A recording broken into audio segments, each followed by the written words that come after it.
Here's how to convert JPEG to a multi-page PDF.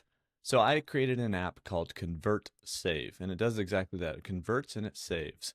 You can check it out with the link in the description. But if you just click and drag some of your JPEG files in, drag them in, whatever order they're in here will be the order of the PDF, and you can go ahead and drag them in one at a time to kind of customize your order.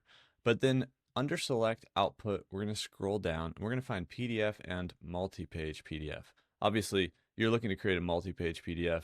PDF will just save each individual image file as a PDF, but we'll click multi-page and then hit convert, and it combines all of those into one PDF file.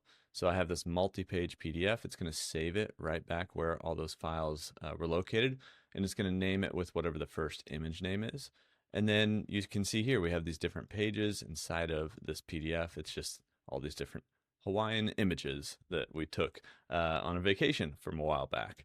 But this is ConvertSave. I worked on it with my brother. He's a software developer. It works to convert video, images, and audio files, and it works offline. So no more uploading to weird sketchy websites. You can convert as many files as you want all at once.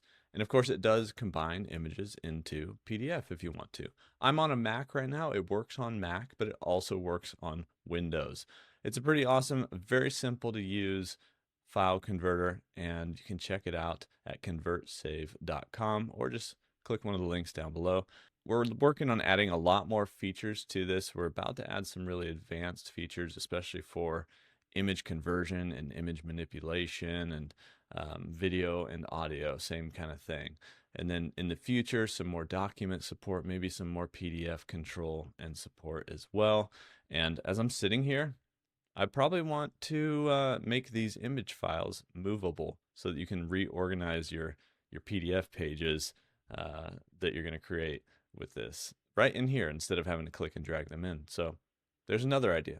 All right, guys, that's how you can convert JPEG images to a multi-page PDF. Check out ConvertSave. Let me know what you think down below, and I'll see you guys in the next one.